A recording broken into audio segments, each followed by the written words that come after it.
Hi everyone, I'm Lauren, an OpenSciEd teacher and facilitator, and we're here to talk about Lesson 10 of the Photosynthesis and Matter Cycling Unit.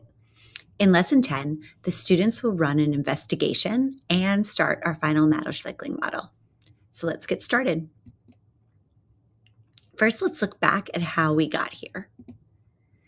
Lesson 9 was our problematizing lesson, where we looked back at our maple tree anchoring phenomenon, and we recognized some inconsistencies with our consensus model. We learned that maple trees are tapped in early spring before there are any leaves, and that maple trees have sap even in the winter when there aren't leaves on the tree. So in this lesson, we'll start to focus on those inconsistencies. Lesson 10, we will investigate the question, why don't plants die at night? Here's our lesson at a glance. Lesson 10 is a 2-day lesson. It includes an investigation on day 1, as well as analyzing and interpreting secondhand data on day 2. The investigation will require you to prepare some materials in advance, which we'll address later on in this video. There are also a teacher setup video that you can watch in advance. So here's our lesson snapshot. Our first sense-making loop happens on day 1. So we start by brainstorming what conditions would lead to plants not making food molecules. Then we realize plants don't die when they aren't photosynthesizing. So we set up a plan to investigate what leaves do in the dark.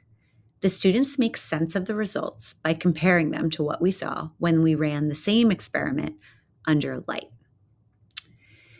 We recognize we need more data. So this leads us to day 2 when we look at secondhand data that includes oxygen levels this time. We realize plants do not do photosynthesis in the dark. Instead, they're taking in oxygen and they're releasing carbon dioxide and water. The students write 1-minute news releases to communicate what's happening in the dark, and then they hold a scientist circle to build understanding and review and connect to what happens when people burn food as fuel. So in this lesson, the key ideas we figure out are, in the dark, plants do not do photosynthesis. Instead, they're doing a chemical reaction that takes in oxygen and releases carbon dioxide and water. Here are a few of the key moments in the lesson. So after the students have run the investigation in the dark, in part 3, they make sense of the investigation results. They'll revisit the predictions they just made, and a lot of students will be very surprised. Then they compare the results from the previous experiment we did with leaves in the light in lesson 4.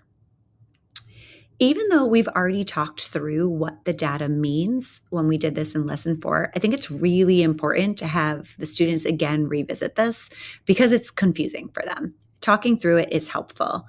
The idea that in our system, if we see increasing amounts, that means it's an output, it's leaving the leaf. And if we see decreasing amounts in our system, that means it's entering the leaf, it's an input. Again, I find that concept can be confusing for the kids, and talking it out loud, and we actually write it and post it on our wall, can be helpful. So these results are a bit surprising, and it's going to get kids questioning and thinking. So it's going to motivate the need for more secondhand data, and that's what we'll do on day 2.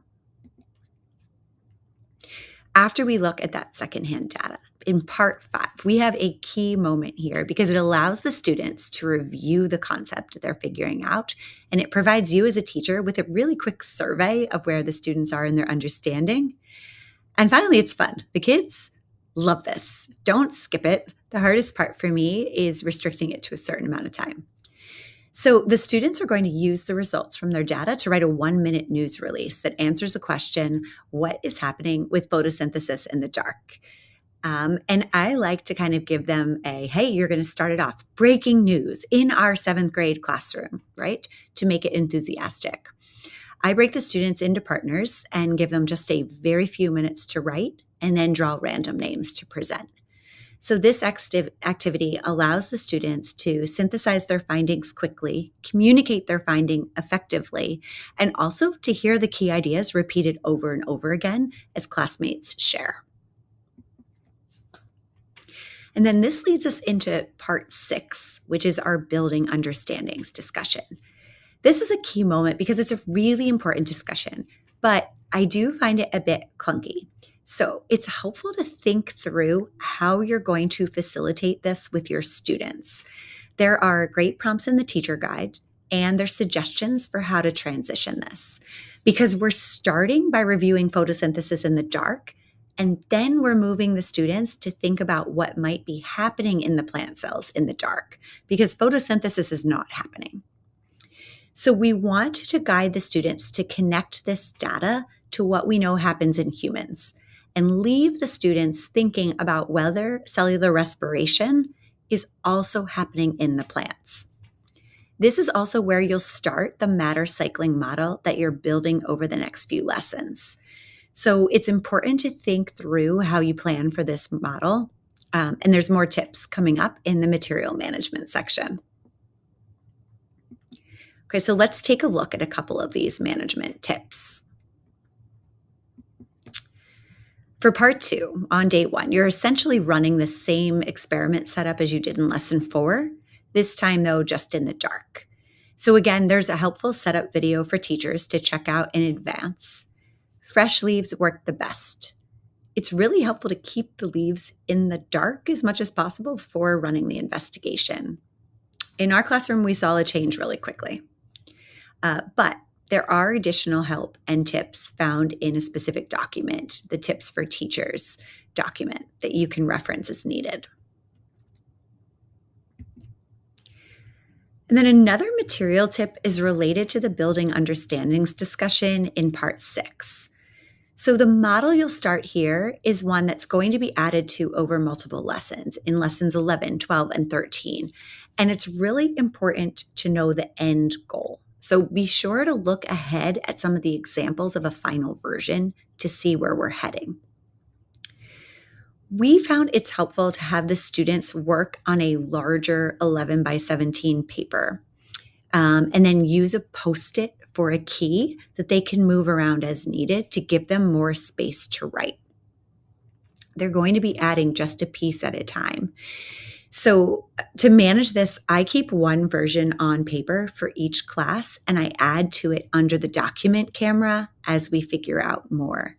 After we've done this in each class, and they're slightly different, we create one version as a poster to hang in the room that synthesizes what most of the classes have. There are no word wall words added in lesson 10. But in this lesson, you'll continue to reference the revised consensus model, and you'll also start that matter cycling model that will build across multiple lessons. So this is a model that will start here and we'll need to save because we're continuing to add to it. So lesson 10 has a good bit in it. It marked our first investigation of the second lesson set, and we're already starting to put our matter cycling model together.